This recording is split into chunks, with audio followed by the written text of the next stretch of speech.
Итак, для этого нам понадобится мука для теста, желтки, сметана, сахар, сливочное масло, соль и разрыхлитель. Теперь к муке добавляем соль и разрыхлитель и перемешаем до однородности. Затем перемешаем желтки, сметану и сахар. Перемешали и добавим к муке.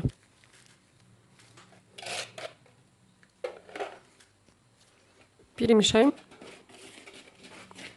Затем добавим масло и формируем тесто. Добавила масло.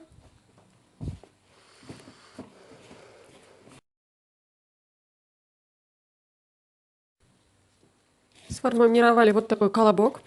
Теперь сверху накрываем пленкой и отправляем отдыхать в холодильник на 30 минут. Тесто у нас очень мягкое, не липнет к рукам. Готовим начинку для лимонного пирога, лимонно-апельсиновый. Вы можете взять только лимон или апельсин с лимоном. У меня здесь небольшие апельсин и лимон. Лимон у меня ташкентский. Также нам понадобится крахмал и сахар. Для начала нам надо очистить лимон и апельсин от кожуры. Очистили лимон и апельсин от кожуры. Теперь сюда вливаем воду и варим около 15 минут, чтобы у нас кожура стала мягкой. Потом будем пробивать через блендер. Отправляем на плиту вариться. Кожуру варили около 15 минут. Воду я слила. Теперь будем измельчать. Измельчать будем в блендере. Или можете воспользоваться погруженным блендером. Мякоть я очистила от косточек. И все это измельчаем.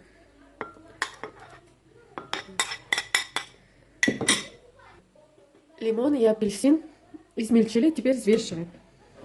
Взвешиваем мы для того, чтобы знали, сколько будем сахара добавлять. Сколько начинки, столько и сахара.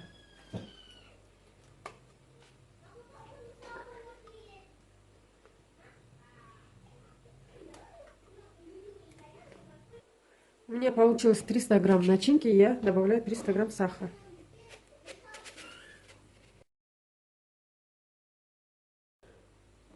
Теперь сюда добавляем крахмал, все это перемешаем и ставим на плиту. Вариться. Будем варить около 15 минут до загустения. Это мы делаем для того, чтобы у нас начинка при разрезании не растекалась. Будет густым и будет держать форму.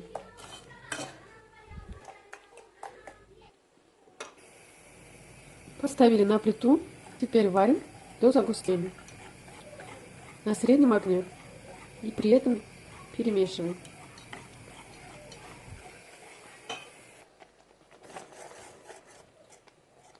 Начинка загустела. Включаем плиту и остужаем начинку. Теперь раскатываем тесто. Припыляем мукой и раскатываем.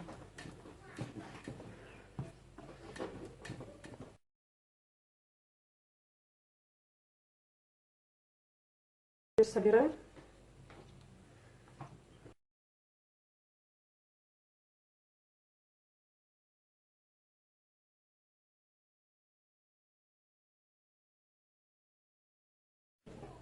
Тесто я распределила по форме.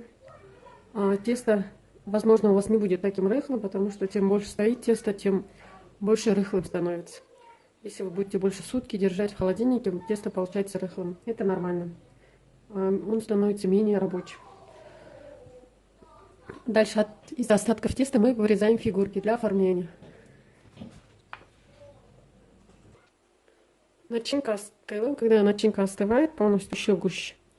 Теперь начинку распределим по форме.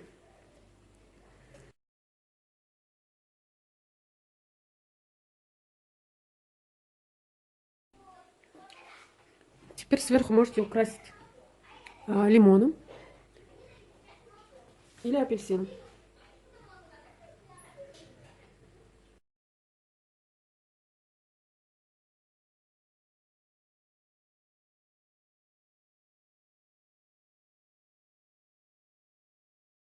Все, теперь пирог отправляем выпекаться при 160 градусах 25-30 минут. Также сверху теста ромашки можете смазать яйцем можете этого не делать, по вашему желанию. Я отправляю в духовку разогретую. Пирог готов, слегка остыл. Даем пирогу полностью остыть. Можете даже сутки в холодильнике. Потом снимать с формы. С формы снимается без проблем. Затем, как декор, можете использовать вот такой декор-гель и смазать сверху. Сейчас я сниму пирог с формы, и затем буду смазывать декор-гелем. Так, снимаем с формы. Видите, легко и просто снимается. Я уже растопила декор-гель. Теперь сверху смазываем.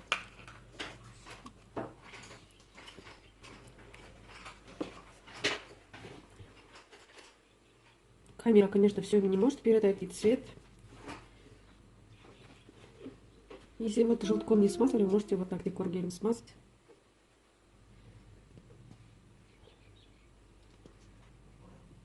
Это не обязательно делать, это просто для оформления пирога. И вот так по краям пройтись. Вот такой у нас пирог получился. В жизни у вас, конечно, будет поярче пирог. Всего приятного аппетита!